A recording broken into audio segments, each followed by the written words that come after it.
Amazing. So, welcome people to the first session of the day. It's how to host a successful virtual event. And when it comes to virtual events, I was thinking, okay, like what kind of content would make sense for us because most of us have virtual events coming up. A lot of us have also other products that we are selling to partners. For example, like a video series that we are selling to partners on leadership or other things as well. So, it is a very relevant topic. So I was thinking who I should invite for this session. And the first person that comes to my mind, being in ISEC and also like showcasing in various conferences, was like, okay, there is this one person who actually kind of started showcasing in ISEC, like globally. And this person is really, really extremely talented. And he's also somebody that I really look up to when it comes to virtual events and storytelling in general. So let me check if he's already here. He's not here, but he's going to join very, very soon. He was also responsible for organizing the whole Global Leadership Day last year, and he's also going to be doing it this year again. And the best of the videos and the best of the events that you see globally that are being broadcasted, that are being organized, are actually being done by him. So I'm super, super, super excited to announce. Wait, he's already here. I'm so excited. You can go to the next slide. He is Omar Diaz, and he's the founder of ShowcaserMedia. I'm so so happy that he accepted my invitation to be here. Look how the tables have turned. But I'm really happy for you to be here. Over to you, Omar. Hello, Sumi. I missed your smile. I'm gonna change my name in here in the Zoom call. So, yes, my name is Omar. Sumi, it's nice to see you. Hello, everyone.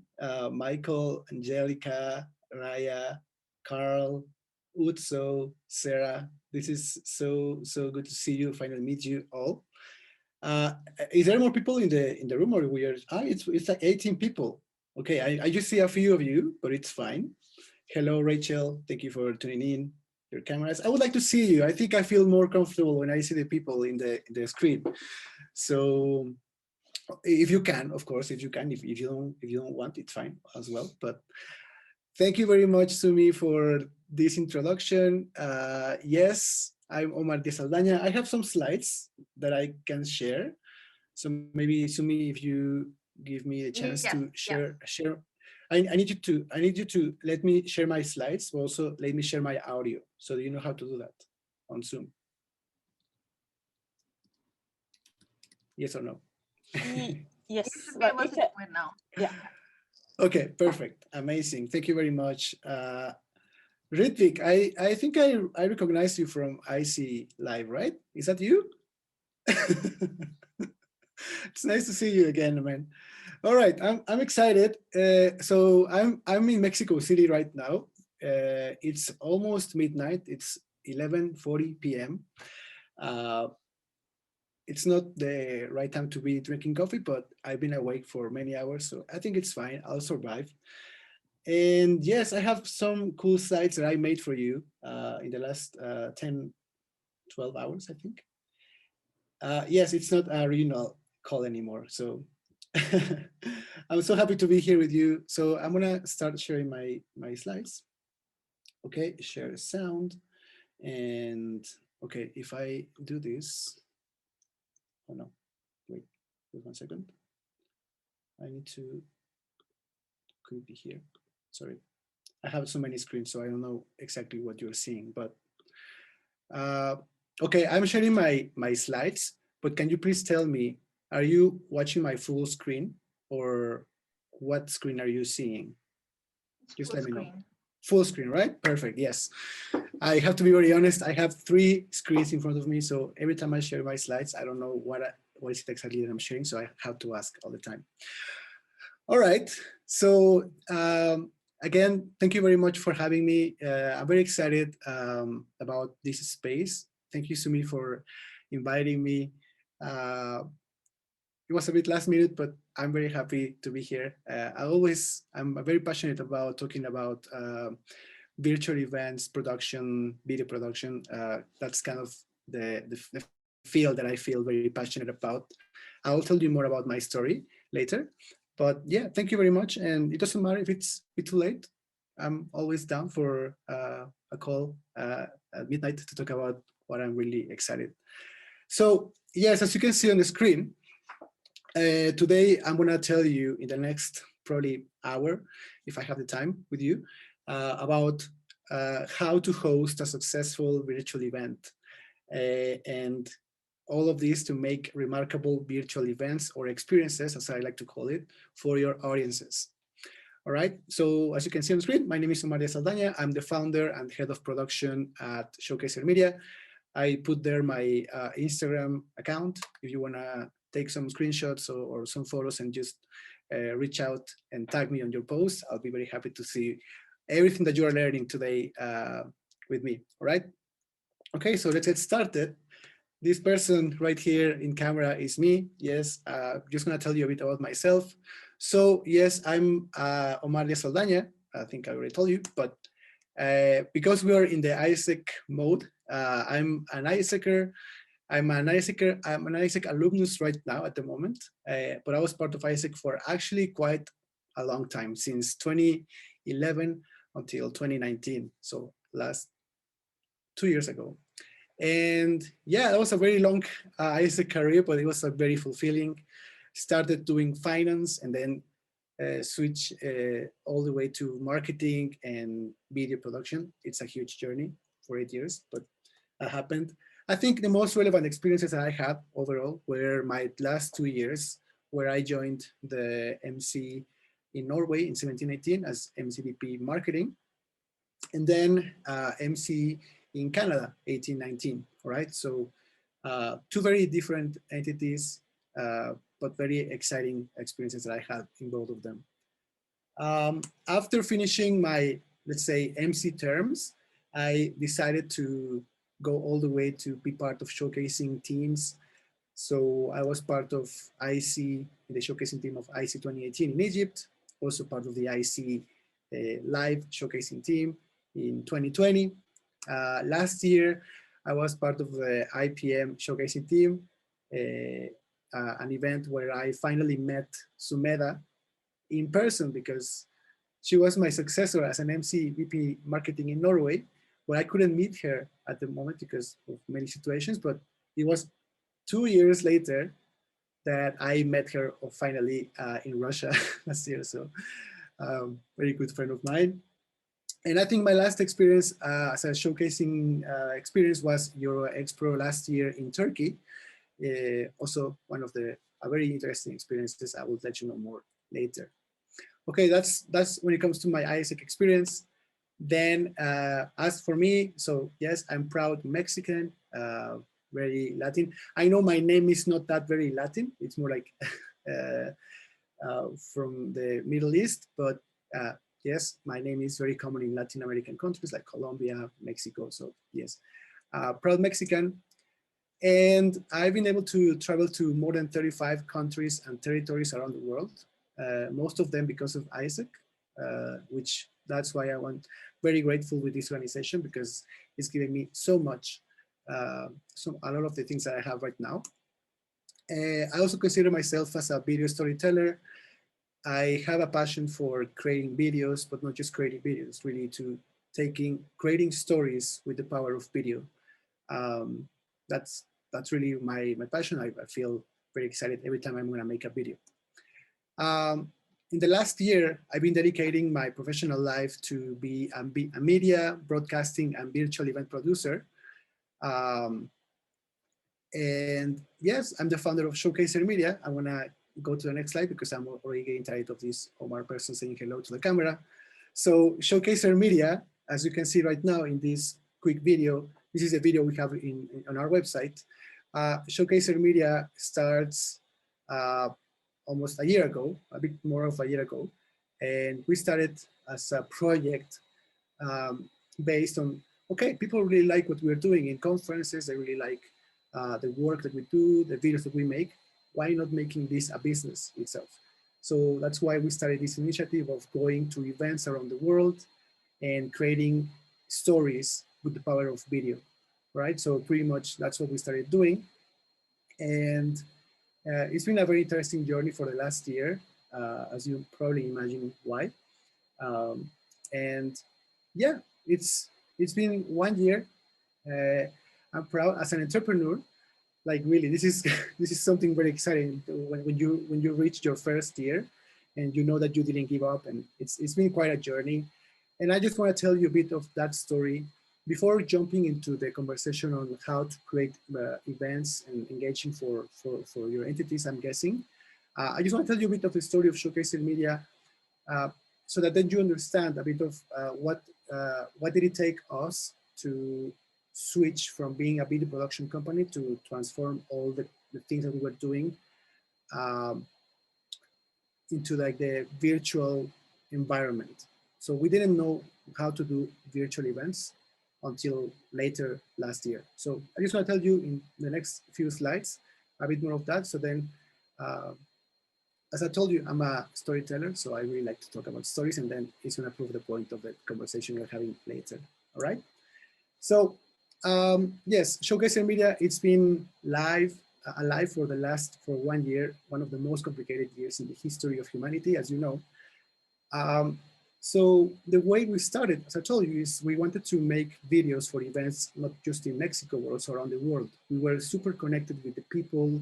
We had a huge network, um, and we had the possibility to bring this concept to different events around the world. So we started the year going to countries like Norway, Russia, as I told you, in IPM, Finland, Estonia, Latvia, Lithuania, the UK, and in Turkey. In the first 3 months, I had the chance to go to these countries and then create videos for events or for companies, organizations. And that was the plan that we built. It's like, let's just go abroad, let's find those events, go find some projects, and then let's create value for these organizations and companies. So things were going actually very well, but yes, unfortunately, COVID happened. Actually, in the middle of Euro Expo 2020 in Turkey, um, we had the first positive case of COVID happening. So I don't know if you know, but the Euro Expo event got canceled in the middle of the event. We had the first 3 days, and then everything was canceled.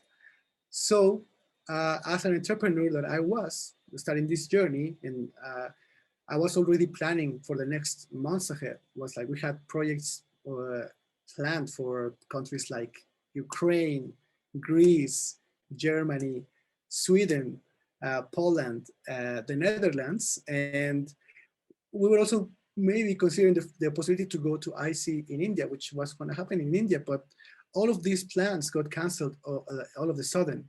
So as an entrepreneur that was focusing on creating uh, videos for events, then there is no more events happening because all of them were canceled. So then all of a sudden I found myself in the stuck in Turkey and really not knowing what was going to happen. So we had canceled events. There was a huge economic crisis happening in the near future that is still happening at this moment. There was a lot of uncertainty. We didn't know what was going to be happening for us and for to the world. Frustration and fear, of course, the fear of really, I don't know if I'm going to be alive in the near future. So that was very interesting experience that we had. Luckily enough, because of all this previous experience that I've had traveling around the world in so many countries, I got the possibility to uh, adapt to that situation. And when I'm saying adapt, it's really adapt. We had the opportunity to stay in an Airbnb for almost a month and a half. I was working with my friend Hamza, that you can see on the screen, and Chala. Uh, we started uh, seeing this as an opportunity to let's reinvent ourselves. Let's try to identify new areas of opportunity. Let's try to identify what are our strengths of this project and what are the weaknesses of this project, right? Um, And most importantly, we try to find ways to contribute, right? As a company, as a video production, as content creators, we wanted to hear our audience. What were the things that we could provide for them? Like maybe some tools, maybe some knowledge, maybe some technical spaces that we could have with them to support them uh, in their also their, let's say, complication of the time. No, they were these people, all of the people were stuck at home. So we try to find ways to help them, maybe by by teaching them how to create videos, how to create content. We started having these conversations, and then we started trying different things, which was webinars to this audience that we were already building in the last months. Um, and then, as I'm telling you, as I was telling you, we had that option to reinvent and adapt to those times. So then we started hosting virtual events. So this was a moment that was very important for us as a company, because this was the first moment that we jumped all the way to this virtual world, this virtual era of virtual events or webinars and all these virtual spaces. Okay, this is kind of like me being in the context of how we transition from being a video production company to a virtual event production company. All right, this was our first start. So yeah, it was really about reinventing and adapting ourselves. We didn't let the situation take over us, but we try to see this as an opportunity to let's reinvent and let's see what we can do different this time. So reinvent and adapt. We decided that we wanted to we wanted to start doing trainings and webinars to offer that as a service.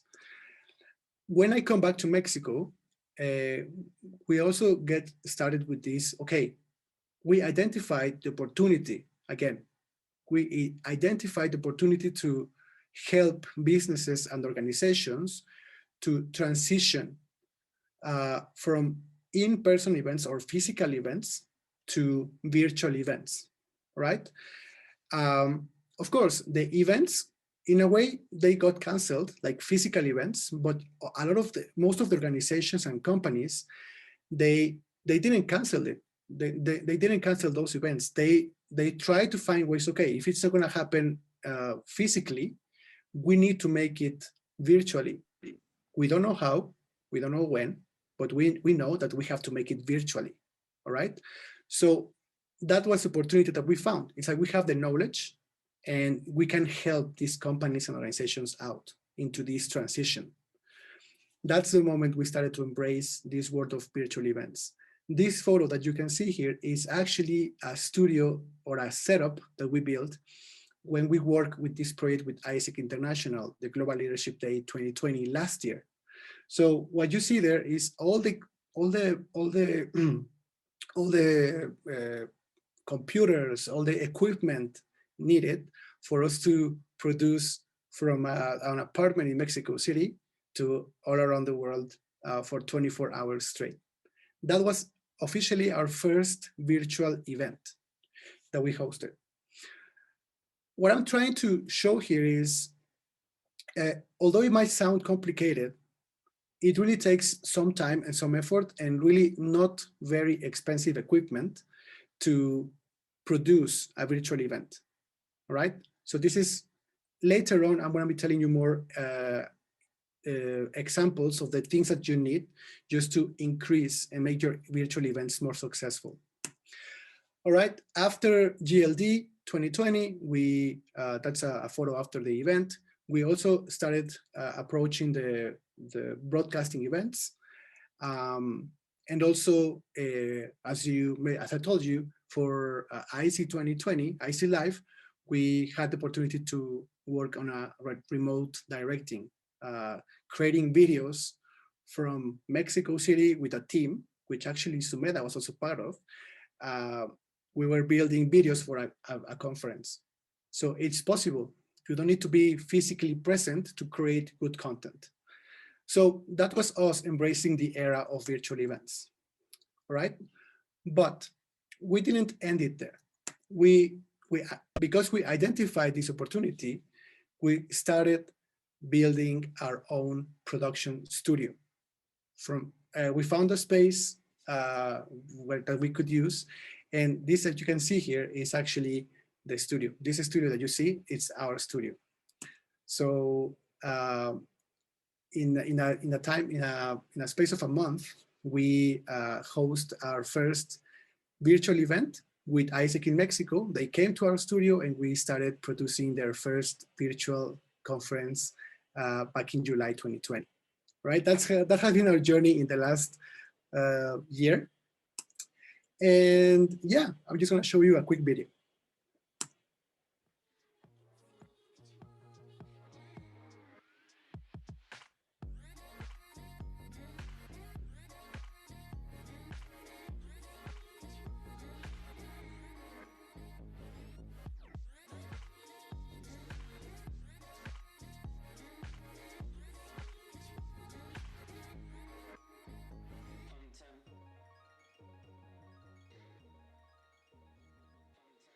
So that was one of the events we produced for Isaac in Mexico. It was actually their second conference later in October. Uh, but yeah, we managed to go through that process together. So in the end, that's the story of how Showcaser Media went from being a video production company, just focused on creating visual experiences in events, to video production, streaming, a studio in Mexico City where we can really produce events, virtual events all around the world. Um, and I mean, just an invitation. We made just a quick commercial. We made a documentary where we talk about the story of Showcaser Media. So it's on YouTube or on my Instagram stories, on my Instagram TV, IGTV. But yes, in case you want to check it out. But yes, that's a story of how Showcaser Media happened, and that's the moment we are right now. We have a studio and we produce virtual events. So that's Jorge right there. He's my business partner, and we are very excited. It's been an interesting journey. We managed to survive still this chaos that we are all in. All right. So that was kind of the context of how Showcaser Media began. I thought it would be a good use of time because I tried to make some space for this whole session. But um, as you know, it's been probably 7 to 8 months since we started this transition. And so far, we've been able to host virtual events in the studio, but also virtual events with people all around the world. So if there is some things that we've learned in all this time, that's the topic of my conversation today with you. I want to help you because I know there's this huge need of creating good experiences, good virtual events for not just Isaac, but a lot of organizations. So today I'm here to share with you a tip or two on how to host a successful virtual event. But really, it's not just about the production side of it, but also how can you make remarkable virtual events for your audience, all right? I want to make a quick, I want to make a quick stop because I know there's some comments right here. So if I'm allowed, I'm just going to check those out, okay? Future of Isaac conferences, this is so fun, that's so cool. All right, IPM, oh, that was to me, of course. It's not original, okay. All right, so if you have any questions, just let me know. I'll have the chat box open right here. Always happy to hear your questions, all right? Also, it would be nice if you just write down, where are you watching from? I'm very curious. I know it's from the Asia Pacific region, but exactly where? That would be fun to know. Okay, so let's keep moving. Australia, nice. Let's keep moving. So I want to tell you about the problem, all right? And I think you are all going to identify yourselves in this one. I'm very sure. Philippines, Czech Republic. Oh, of course, Sumi, you're there. Philippines, Hong Kong, Nepal. Oh, that's really nice. All right, so I think this is the main problem nowadays. and I'm so sure you're going to identify yourselves. We live in the era of virtual events, or like virtual everything. We are there's so many virtual events happening right now that I can't guarantee you, or I'm very sure that after this event that we are having right now finishes, I'm pretty sure at least one of you or two of you have to jump to a different event, virtual event, or maybe two more, or maybe virtual call or something like that. So it's been already, I mean, we were used to that, but now because of the pandemic and because of we have to transition to virtual, uh, there's a lot of noise out there. There's a lot of events, and we're getting tired of them. Just let me know if you feel this way. If you feel like I'm done, I really miss physical events. I'm done with virtual events. And yes, BD relates for sure. So there has been an exponential growth in virtual events, webinars, live shows all around the world. And the question here is how to break through the noise. How, if I want to create a virtual event, how am I supposed to be, uh, let's say, how am I supposed to grab people's attention in these times where we're already sick of these events? And I think I have the secret sauce, or like the secret for you. I don't know if you know Seth Godin. Seth Godin is a marketer from the United States, but he's not just a marketer. He's a marketing guru. He's one of the experts in marketing. It's one of the persons that I followed. It has been an inspiration for me because of the ideas that he has put out there through his books or his videos, etc. Definitely, you want to take write this down. He has very good books. One of the best books, or one of the best concepts that he introduced, I think like probably like 10 or 15 years ago, in this book about the purple cow, transform your business by being remarkable, is actually about the purple cow. And he introduced this concept of be remarkable. And I want to tell you a bit more of what it means, uh, being to be remarkable. And it's actually a very nice example that I have for you. So I think we all recognize this picture. Probably when we go to the highway, when we go on holidays, and we are driving, or maybe you're not driving, but someone is driving, you are just staring at the window. I think all of us have seen cows in this huge land field, right? So it's very normal scenario for all of us that we are used to that. But what happens, and when we go, we just don't pay attention to what's happening because we're already used to seeing cows and just eating grass, and it's fine. But then what happens when the car keeps moving, and then all of a sudden, a purple cow, you spot a purple cow. It's like, of course, you notice it for a while. No, you pay attention to it. It's like, what? Why is there a purple cow among all those normal color cows? So the way Seth Godin, which I think is brilliant, introduces this concept of being remarkable is that it's something worth making a remark about. It's like, wow, that's a cow right there. You spot it, and then you sit and it's like, wow, that's a purple cow. So you notice it. It captured your attention and it made you talk about it.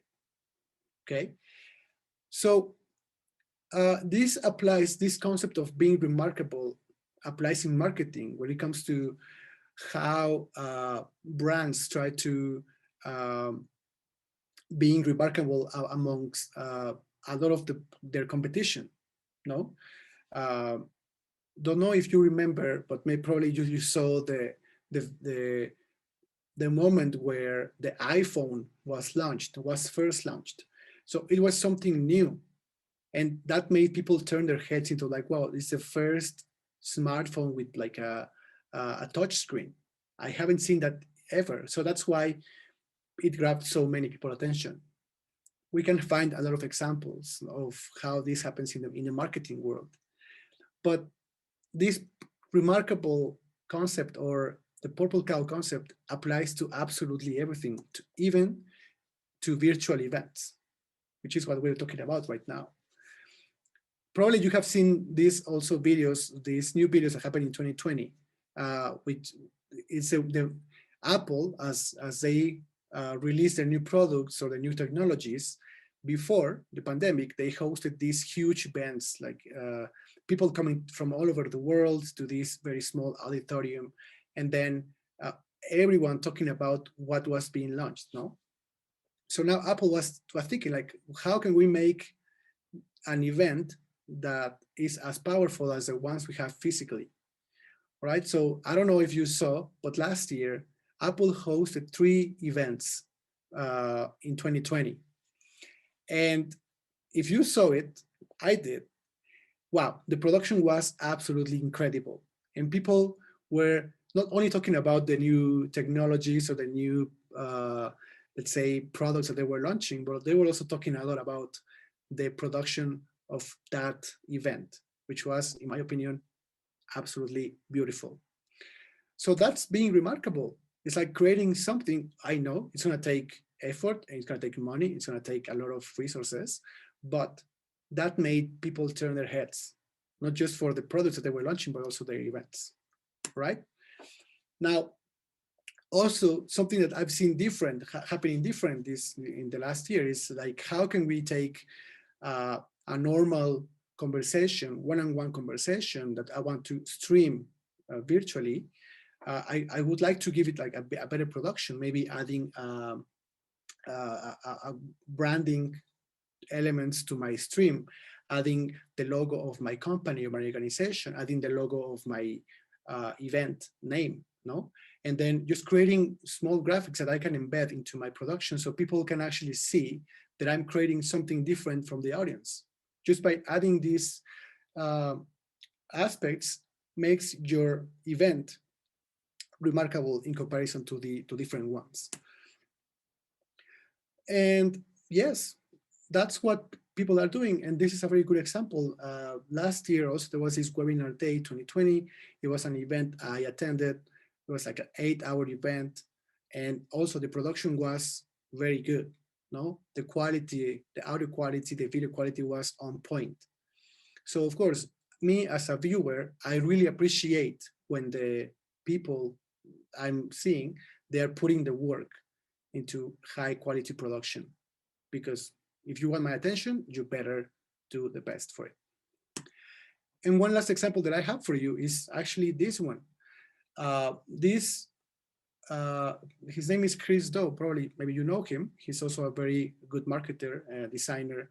Um, he was mentioning in a conversation, like in a live conversation, that his company, the future, they built, well, they didn't build a building. They rented a full building early in 2020 because the company was growing so much, and they wanted to host events at the building. They had a studio or like an auditorium, but then because of the pandemic, they shut down the building.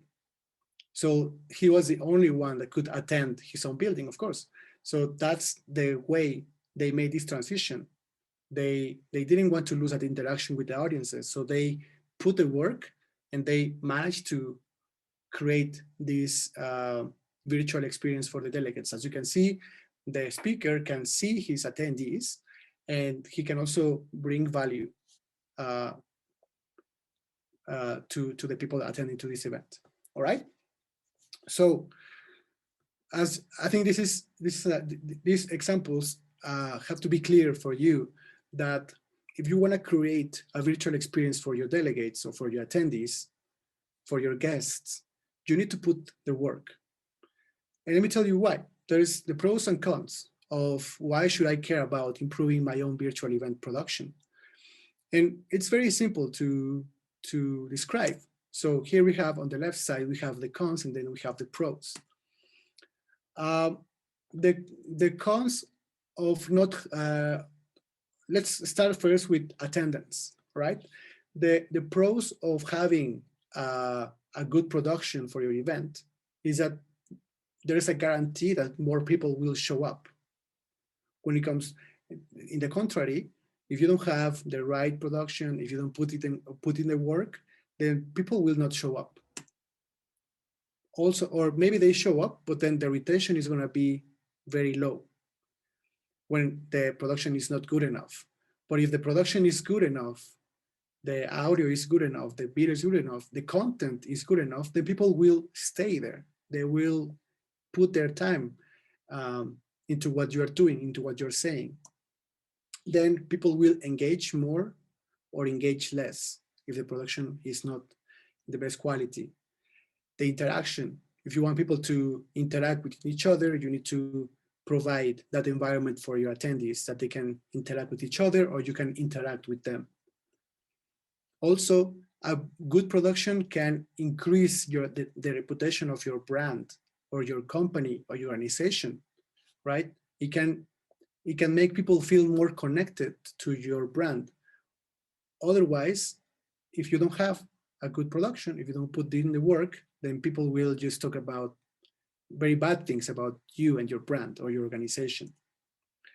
Also, distribution. If you have good production, then people will tell others to show up. It's like, hey, you have to see this. It's actually very good. So it's going to help you reach a bigger audience. On the other side, people will tell others, hey, I don't think you should go because they are actually not doing the right work with their productions. And there's this concept that I will tell you more about later, which is a brand affinity, which is if you really want people to be the fans of your brand, you having a good production for your event and making it constant, then it's going to appeal, it's going to make people have more connection with you and your brand. And it's going to happen the opposite way if you don't do it. All right. So the next thing I want to talk about is, let's talk about the phases of a good, of a well-produced virtual event. And this is talking from our experience of the things we've learned in the last 8-9 months. All right. What are the things that I have to consider for my event to be successful? All right. And you might think that everything that happens in the event, in that 1 or 2 days of the event, is the most important part. But let me tell you, the most important part of your virtual event happens before the event starts, which is called the pre-production aspect of your event, which usually happens a month in advance. If you start planning a virtual event 1 week before, believe me, it's not enough time. So you need to put the right amount of work for your pre-productions aspect, which in my recommendation is usually 1 month or more before the event. Why? What happens in this pre-production phase? What happens is you need to create a specific timeline. You need to divide by weeks what needs to happen and when. Oh, timeline right here. The second thing is you need to have an agenda of your event, and you need to have it ready, and you need to define it as soon as possible. You cannot make changes to 1 or 2 days before. It's recommended that you put in the time so that your agenda is as ready as possible in like quite in advance. Also, something very important is you need to bring in the equipment. You need to bring in the cameras, the setup, the microphones. And believe me, that finding all those elements take time and also resources, all right? So take that into consideration. And a good recommendation that we like to give to everyone, which is something we do a lot, is we create a production plan. So when we are producing projects or like events, we have our own production plan, which we follow minute by minute. We know exactly what needs to happen at what exact time. And this is going to be very crucial, having a production plan, which is not the same as an agenda.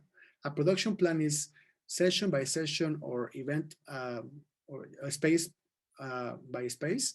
You need to know exactly what is the setup that you need, what is going to be happening, who is going to provide the slides, who is going to provide the audio or the all of those things. You need to have it mapped down. It's like a blueprint for virtual events, and it's very important. The production plan is very important, just like the agenda for it. Then you need to have a tech onboarding. Once you define your setup, everything is in place. Then you need to have a tech onboarding with every single person that is involved in your virtual event. This also needs to happen in advance so that when people show up to the event, they know exactly all the technicalities. Hey, where can I share my screen? Who should I send my slides before? When can we make audio tests or stream tests? That's very important, and that's usually one of the things that event organizers in this new virtual event era, they leave by the end. Registrations for your event, of course, as you already know, those need to happen quite in advance so that people know exactly what's happening. You need to confirm your speaker and guest list. And most importantly, which is something that we're also getting into this new era of how can I get sponsors for my virtual event, which is also an interesting conversation. And the last one is the marketing plan, all right? So how are you gonna attract those attendees to show up to your event? How are you gonna keep them communicated of what's happening in your event, all right? So this is a list that you need to consider and that you need to put the work. And it has to be at least 1 month, because if you do it a week before, it's not gonna be a successful event, I'm telling you. All right, the second phase is about the production side of it. So what happens in that week of the event, not just the day, but the week. So yes, I'm telling you, the pre-production is the most important part of it, even more important than the event. The more work you put into your pre-production phase, it's going to be easier in your production week. So the things that need to happen in that production week is following up or like executing the production plan that you already have. So it's all about production because you already planned for it. The second thing is you need to make dry runs. You need to make tests, your sessions, everything. You need to make streaming tests. You don't want to go live the first time, the day of the event. Believe me, it's happened to us and we have many mistakes. So really make some private mode tests, test your audio, test your quality, everything in advance so that you can identify everything before the event happens. The engagement plan, which is how are you gonna interact with your delegates or your attendees for your virtual event as the event happens, so that people can be entertained, all right? And that's it. Those are the 4 things that happen in the production phase, see? So the most important things happen before. The last phase is that about the post-production phase. So the things that happen here is what happens after the event finishes. Very important, the post-event marketing. So how do you close the event with like maybe some newsletters or maybe like some posts on LinkedIn or some social media posts that will tell people how the event went. Then I think it's also very important that you can collect feedback from your audience. So what do they think about the event? What do they think about the event? And then how can you improve for future events? Also, you might want to make some event reports for your sponsors because maybe they are interested in really understanding the impact of their contribution. You also may want to find make some research on the analytics so that you can identify new areas of opportunity. And last but not least, access to event recordings so that maybe people that couldn't show up because of different reasons, they can have access to the event recordings for maybe some sessions that were actually very good. So that maybe you can repurpose content. you can use it for social media in the future. All right. Sumi, let me know how we are going on time, because I think I still have some few slides left. For now, we're good, right, Sarah?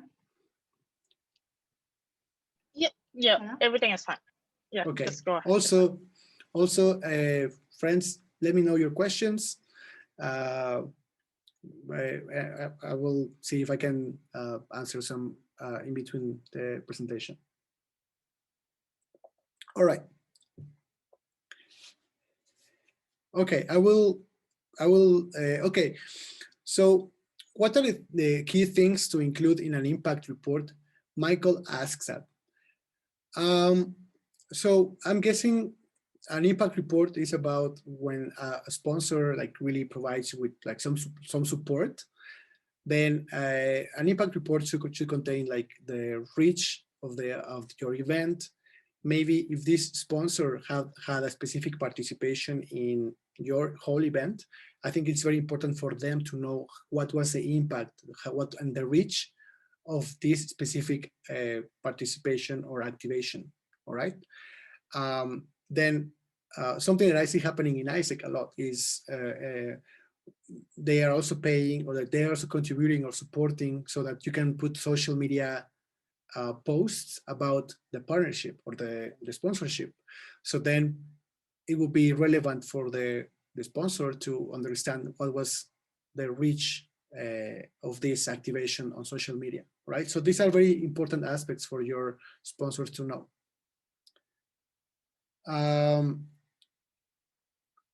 Okay, I will take these two at the end. Just keep them coming, and then because I still have some slides that maybe I will answer those questions right there. All right. You're welcome, Michael. De nada. All right. This is actually one of my favorite parts, which is do it yourself. All right. So, for example, Sarah, what would you recommend MC to start when they have zero experience in the event production? This is for you.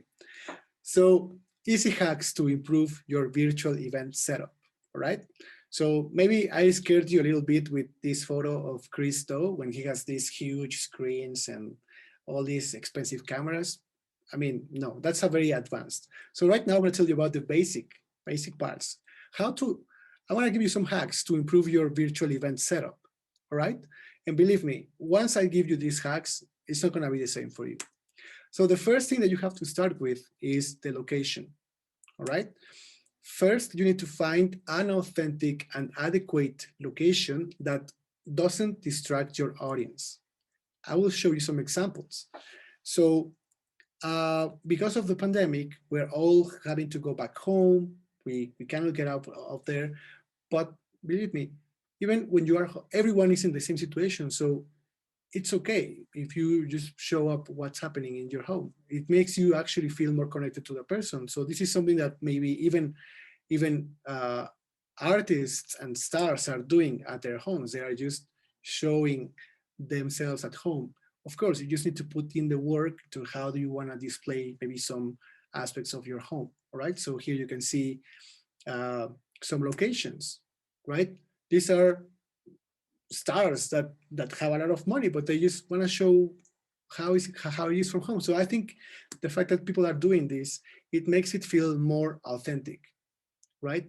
People understand that you are home. So just show what is it that you from your home that makes it special, right? Just make some addition. Maybe you just want to put in some books or maybe some computers if you have those, or I mean, there's different approaches that you want to give, all right? So it doesn't take too much. Maybe some good lighting as well, or some plants, as Sumi said. Yeah, maybe you have a very nice wall on the back, all right? So just an easy hack is if you have a colorful background, then you might want to add a lamp like this one on the back. And this is the effect that this person is having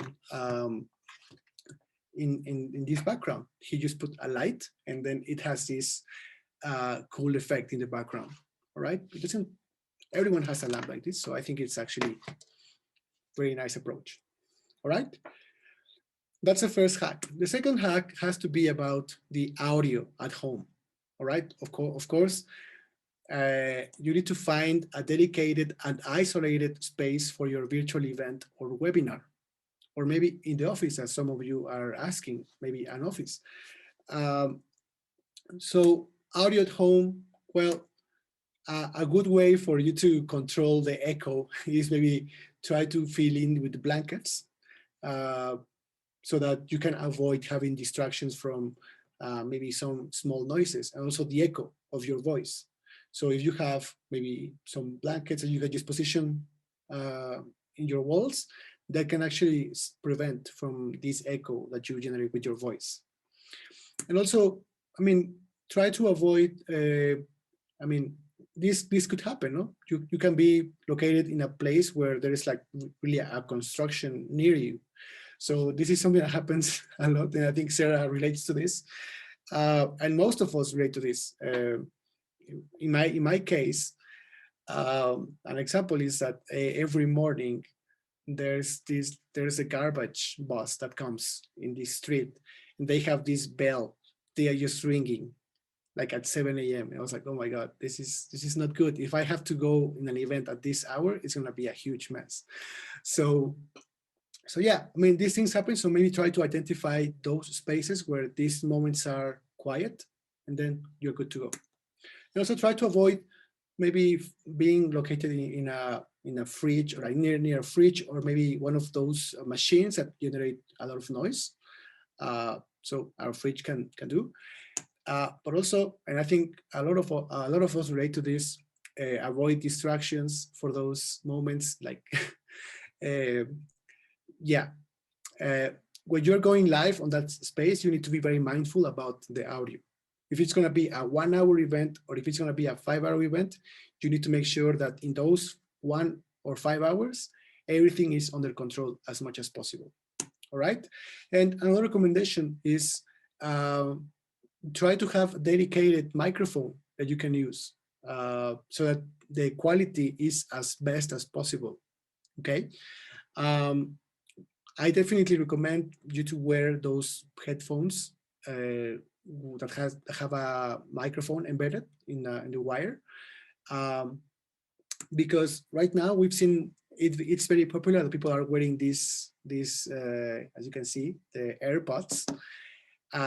But I'm telling you, uh, they look good on camera, but the quality is not the best. The quality, because it's all going wireless, so the quality is not the best, uh, as you get from the microphone embedded in the wire. All right. Sumi, stop distracting me. All right. So now let's talk about connectivity. Super important.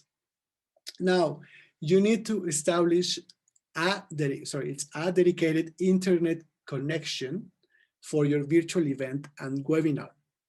Very important. What do I mean with this? So when it comes to connectivity, we think that just because we are close to the router or the internet modem, or some, I don't know how you call it, and we are connected via Wi-Fi, just because in fact we are close to it, we're gonna have the best quality internet. When the truth is, sometimes it fails. Yeah, and when you're running your event, sometimes you just don't realize that the connection has been lost. So what I recommend is try to connect your computer via wire, via Ethernet connection. That's going to make your connection more stable and more frequent, right? If it's not possible for you to connect via Ethernet, then make sure that if you are connected via Wi-Fi, make sure that all of these applications, WhatsApp, Messenger, Spotify, Netflix, that you have on your computer, they are turned off, or you shut them, or you close them entirely, because these are applications that are constantly and automatically consuming your Wi-Fi connection. So recommendation, shut them off. And then just have the Wi-Fi connection dedicated to the virtual event, maybe a Zoom call, or maybe other platform that you're using. Okay. Now the webcam, also very important. Recommendation, just adjust your webcam position. This is also very important. So probably you have your webcam. So what you want to have, the first recommendation is try to position your computer or your camera, or try to position yourself in a place where you are getting the right amount of light. So in this photo, what you can see is that this person is in a place that is well when it comes to the light. The light is coming from the window.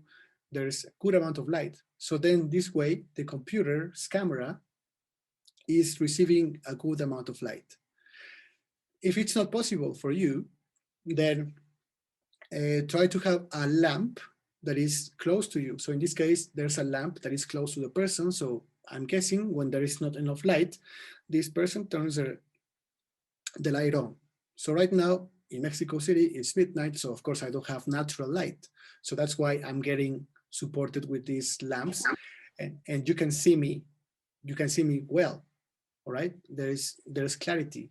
But when the light is too low, then the camera, which in your computer is actually not the best camera, it's trying to absorb light from different sources, and that's gonna make your quality look bad, all right?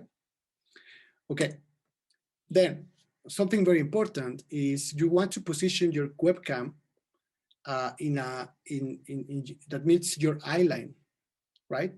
So here, a recommendation is if you're using your laptop's webcam, then put it in books. Just put some books and then just put your laptop. So then you have your camera meeting your eye line, right? This way, you're gonna have a view like this one in the left and not the one in the right, which is a very common way to see people on camera, right? I think it's better if you actually see it this way than if you see half of your nose and all that stuff, all right? Okay, those are the basic aspects of how can you improve your setup. Now, if you wanna increase it a little bit, I'm just gonna give you a few more tips on in the advanced way. How can you take it even further? So now let's talk about the camera. So as Sumi just mentioned, you're able to transform your video quality. So yes, right now I'm not using my laptop's webcam. I'm using my pro camera. So you can see me very clear because this is a professional camera. And I don't know if you have it. I don't know if you have a camera at home that you can use. But even now, if you have a camera like this one, a DSLR, if you have one camera like this one, there has been updates like firmware updates for the cameras that enable you to use it as a webcam. Okay, this way you can go. Let me see if I can do this right now. I'm gonna shift my FaceTime or like my camera here. You can see now. I think you see this screen now. Hello. To where is my here? To this one. Hello. So there's a huge improvement in the quality, right? So then this way, when people see you, it's like, wow, that's a very nice quality of camera, better than the one in the computer. So yes, that's an option.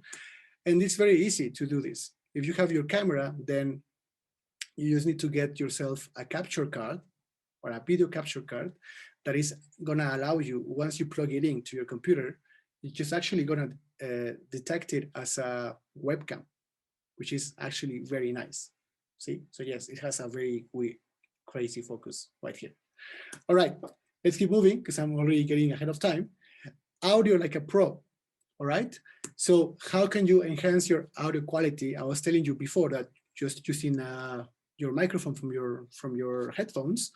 Well, you may also want to invest in a good microphone, okay? So a good microphone is also gonna capture your audience attention. Yes, so you can find some cheap microphones on maybe Amazon or some other platforms that you can find. And this way, once you have a camera as a webcam, once you have a microphone, you can have actually a very nice setup like this one that you can see. Okay, so good quality when it comes to audio, when it comes to video, but also supported by good connectivity, closed space is going to actually improve your uh, event huge. Then it comes streaming design, which is also another of our top secrets. So you want to also deliver a visual experience. Once that you have all this setup, then you may also want to invest into streaming design.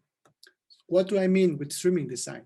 So right now we are having a conversation via Zoom, right? So you see my slides, or when I'm not sharing my slides, you see my phone, my picture, right? You see my face.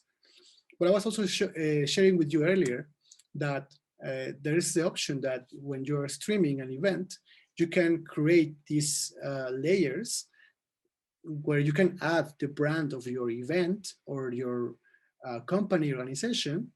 And when people show up to your event, this is what they're going to see. Okay.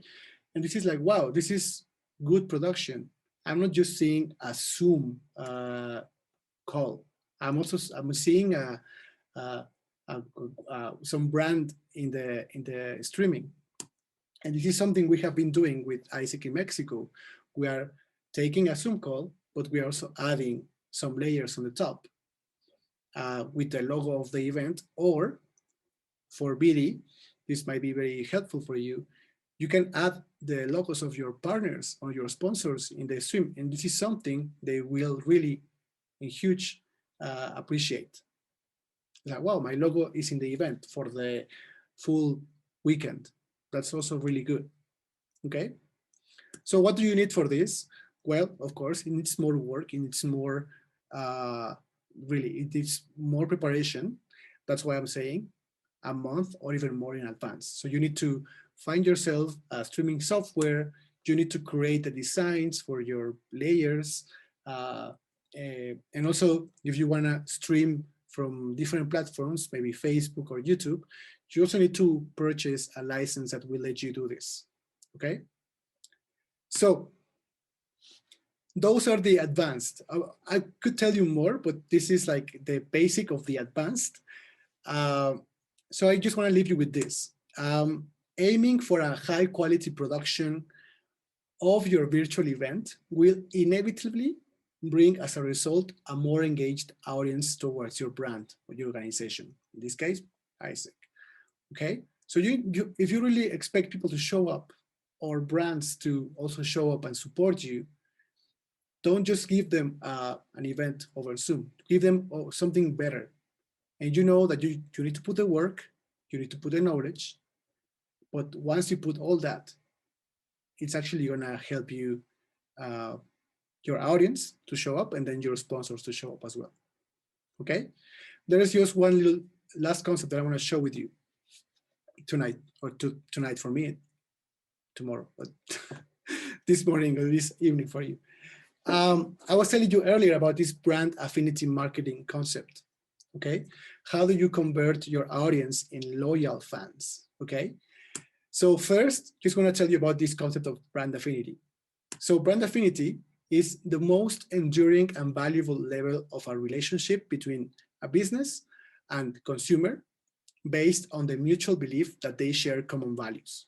Okay, so something that has been happening because of the pandemic is the brands, companies have lost interaction with their users, with their clients.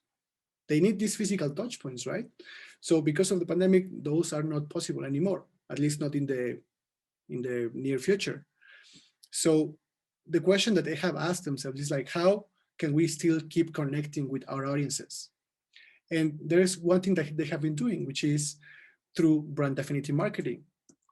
How do they achieve this brand affinity marketing is with creating webinars, creating podcasts, creating live shows, virtual events, series.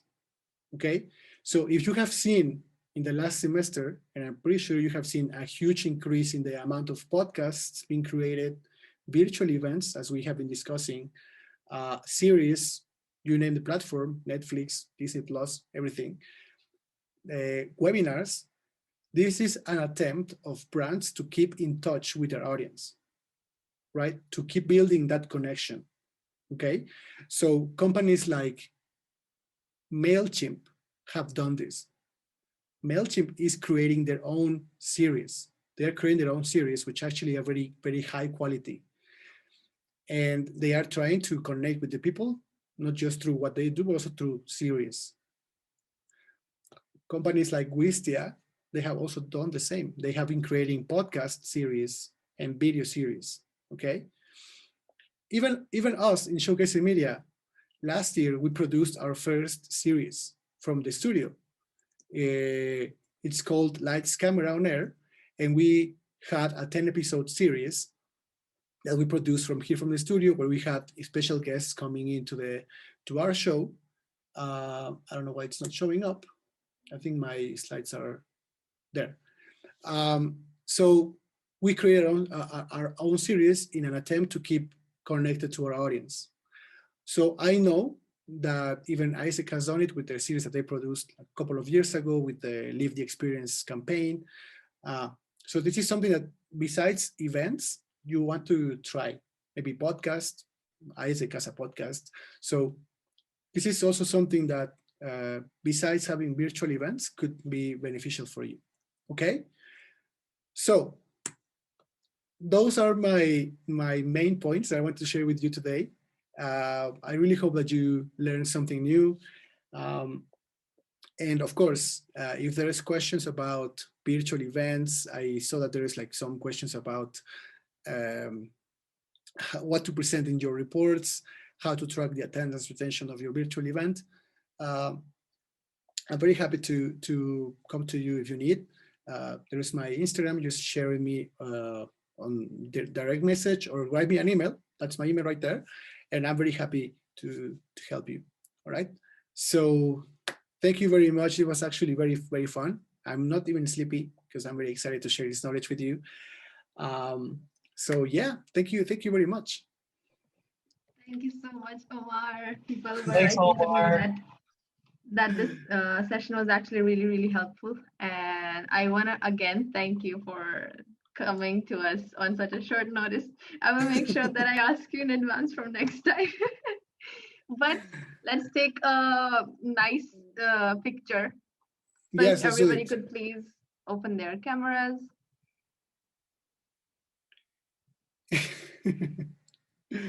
It was really fun. Wow, a lot of people. Nice. Okay.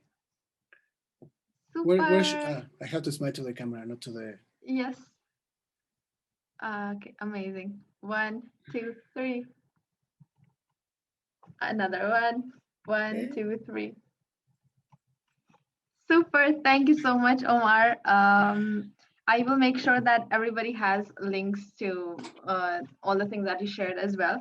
And also you can follow him at on his Instagram or connect with him on LinkedIn. So I will make sure to also let them know about that. Thanks a lot. And I hope we can bring you back to the region soon. I'm always down for it. Also, I have an event. I was telling you about this series that I produced last year. Yeah. So if you want to see Sumeda, she was one of my special guests. I think it was episode number 7. Yes.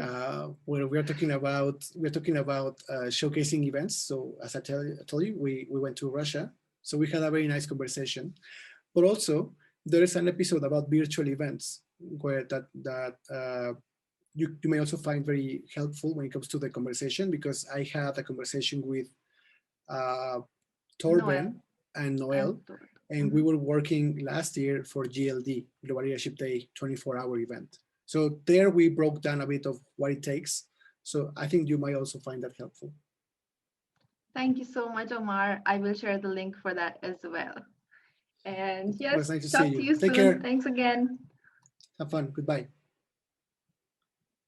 Adios. Goodbye. Bye-bye. Yeah. Okay, let me pause